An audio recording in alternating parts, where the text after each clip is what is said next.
You know, in the plant world, you sometimes find things that are so strange, they almost seem like they're from another planet. And today, we're diving into one of the most incredible examples, the Anguloa orchid. It's a flower so unique, it has a nickname you really have to see to believe. So, what is this nickname? Well, people call it the Cradle Orchid.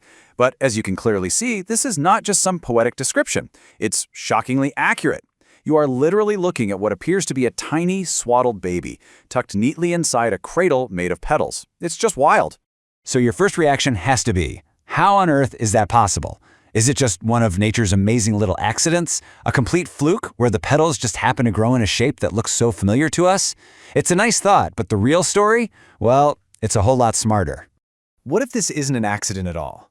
What if this entire baby in a cradle thing is a completely intentional, highly evolved strategy, a masterful deception that is absolutely essential for this orchid's survival? Because, well, that's exactly what's going on here. To really wrap our heads around this flower, we need to go back in time a bit. Let's take a look at how this incredible plant first showed up on the world stage, because its story really kicks off during a golden age of botanical discovery. So the story starts back in 1798. A couple of Spanish botanists exploring the Andes are the first to formally describe it. Soon after, specimens make their way to Europe, and people are just blown away.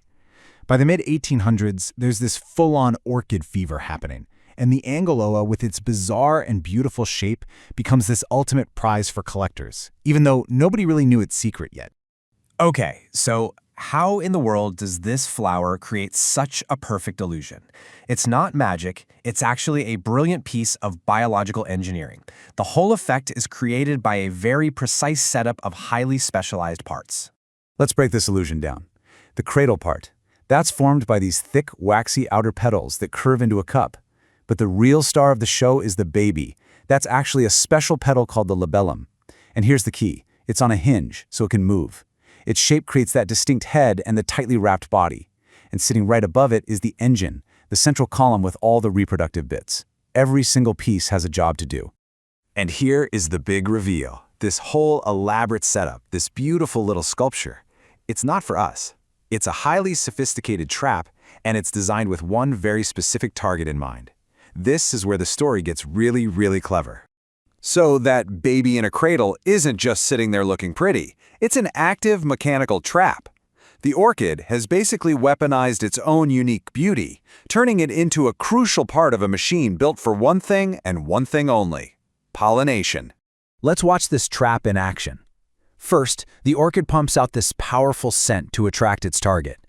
The bee comes in and lands right on that waxy, unstable baby. That's the trigger. The bee's weight makes the whole thing pivot down, literally catapulting the bee inside.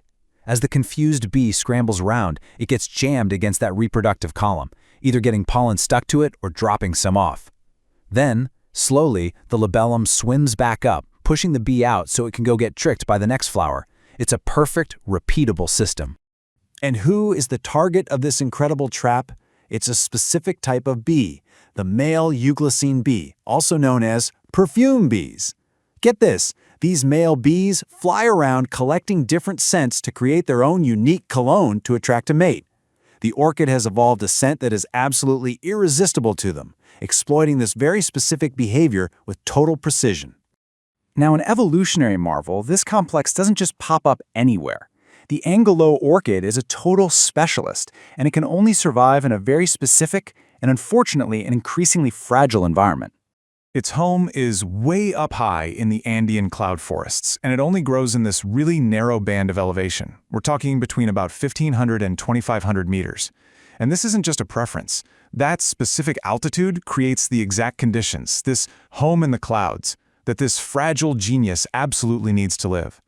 And the conditions have to be absolutely perfect. I mean, look at this. It needs constantly high humidity, usually over 70%, and a really specific drop in temperature from day to night. It's this incredibly delicate balance that allows such a specialized plant to exist, but it's also the exact thing that makes it so vulnerable. And that brings us to the most urgent part of this whole story. Because it has such specialized needs, this amazing natural wonder is facing a really uncertain future. The very things that helped create it are now under threat. The threats are coming from all sides. You got deforestation destroying its home, and climate change messing with the cloud cover it depends on. But it's not just about the orchid's habitat. Anything that hurts those Euglossine bees also dooms the orchid. They're an evolutionary package deal. That intricate connection, which was once its greatest strength, is now its biggest weakness. So what can actually be done about this? Well, conservation efforts are moving along two main paths. You have in situ conservation, which means protecting the orchids right where they live, in their native cloud forests. And then there's ex situ conservation, which is about protecting them outside their habitat, in places like botanical gardens and seed banks, which act as a critical insurance policy. You really need both for the orchid to have a fighting chance. The Anguloa orchid is just such a perfect symbol of nature's mind-bending creativity. I mean, a flower that evolved to look like a baby, to run a perfect mechanical trap on a perfume-obsessed bee, it's just incredible. It's a stunning reminder of the complex, almost unbelievable connections that hold our world together. Which really leads to one last question. If a single flower can hide a secret this amazing, how many other wonders are we losing before we even get a chance to discover them?